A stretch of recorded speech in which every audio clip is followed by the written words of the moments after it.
Dayal colony वासी इन दिनों heavy load truck के आवागमन को लेकर खासा परेशान है और प्रत्येक दिन वहां पर किसी न किसी दुर्घटना का कारण यह ट्रक बनते ही रहते हैं।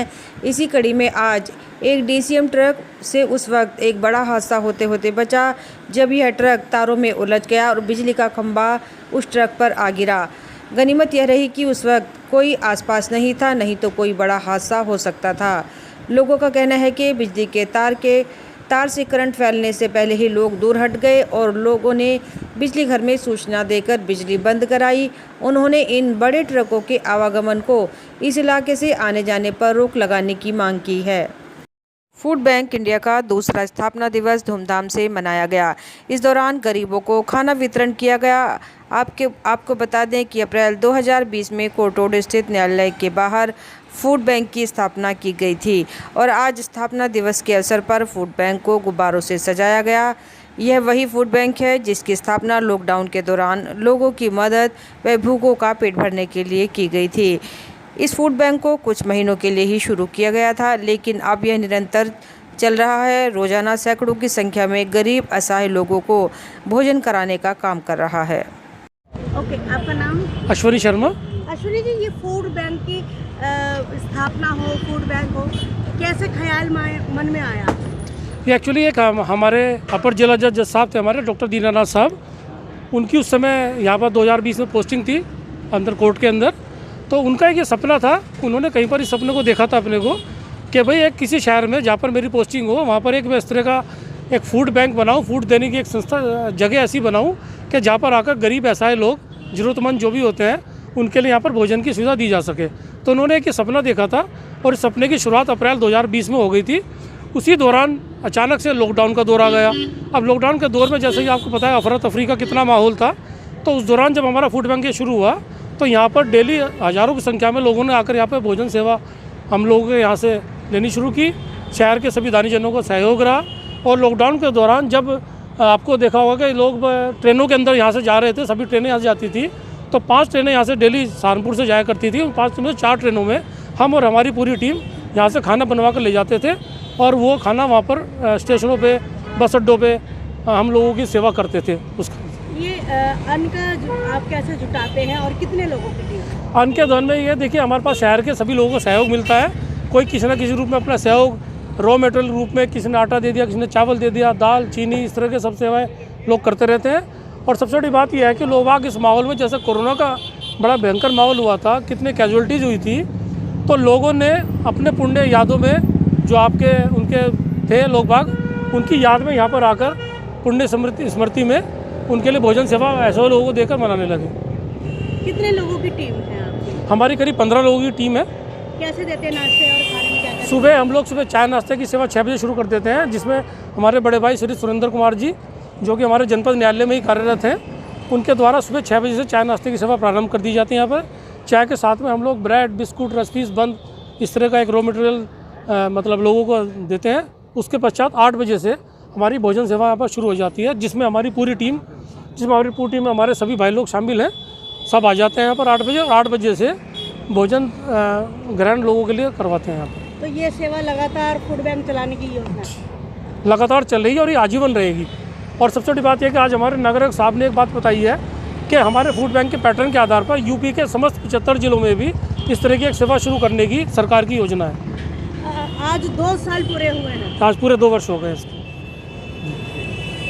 सहारनपुर बेरीबाग स्थित बीएसए कार्यालय पर आज साप्ताहिक बैठक का आयोजन किया गया, जिसमें जिला विभाग के जिला स्तरीय सभी अधिकारी कर्मचारी मौजूद रहे, जिसमें सप्ताह भर किए गए कार्यों पर जिला बेसिक शिक्षा अधिकारी अमरीश कुमार ने विस्तार पूर्वक जानकारी ली तथा आगामी किए जाने वाले कार्यों के बारे में विस्तार पूर्वक बताते हुए दिशा निर्देश दिए और सरकार द्वारा चलाई जा रही सभी योजनाओं के बारे में चर्चा की गई और इन योजनाओं का लाभ पात्रों को मिले उसके बारे में भी बताया गया।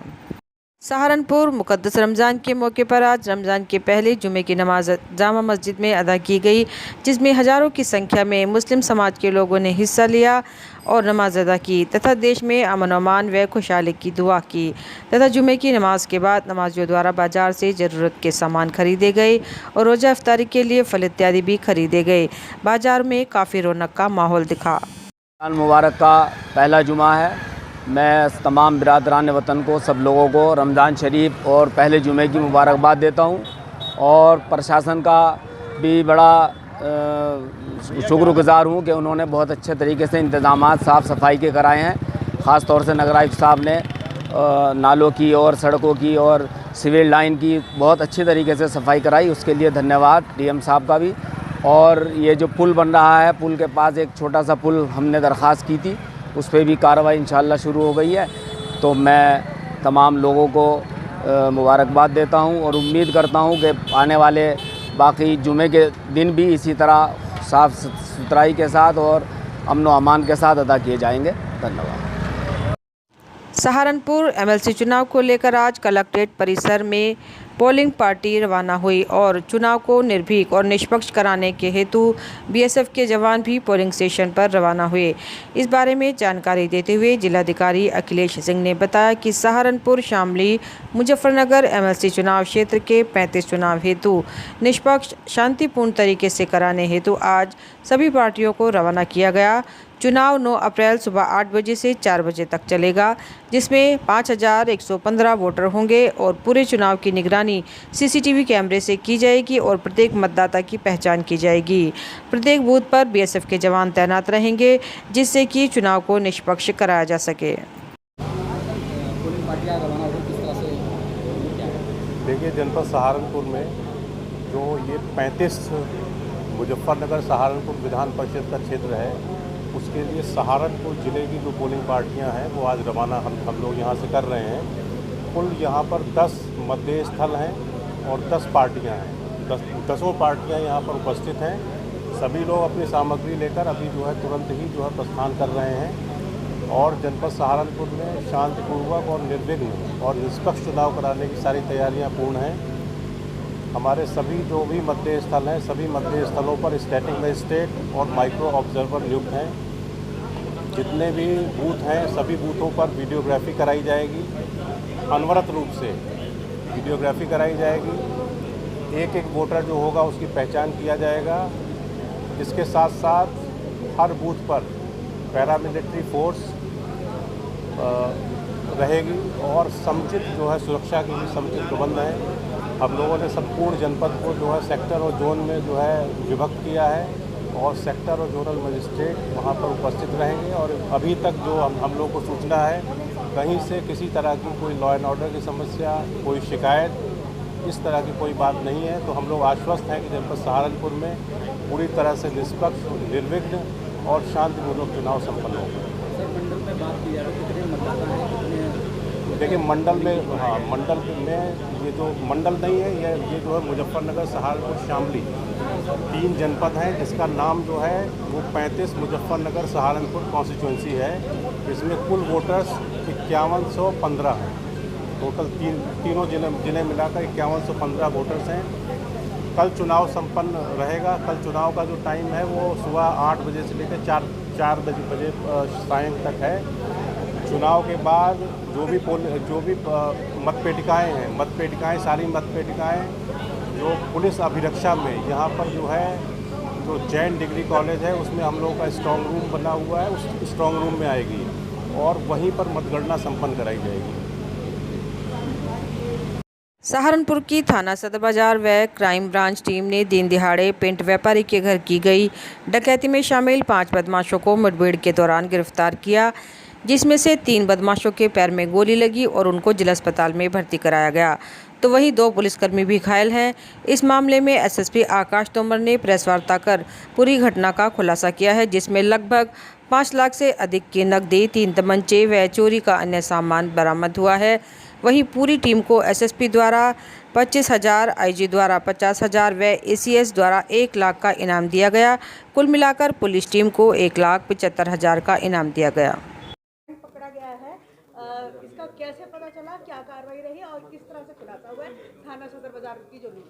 देखिए, 4 दिन पहले एक लूट की घटना हुई थी। एक पेंट व्यवसायी हैं सरदार पृथ्वीपाल सिंह जी, उनके घर पे दिन दहाड़े लूट की घटना हो गई थी, जो बाद में हमें पता चला कि उसमें 6 लोग इन्वॉल्व थे। तो एक्चुअली डकैती की घटना थी, जिसमें हथियार के बल पर सीबीआई अधिकारी बनते हुए लोगों ने उनसे इनके 1 लाख रुपए उनसे निकाल लिए थे और इसके अलावा भी उनके दूसरी लॉकर से कई लाख रुपए और ज्वेलरी और बाकी उनके पर्सनल सामान निकाल लिया था।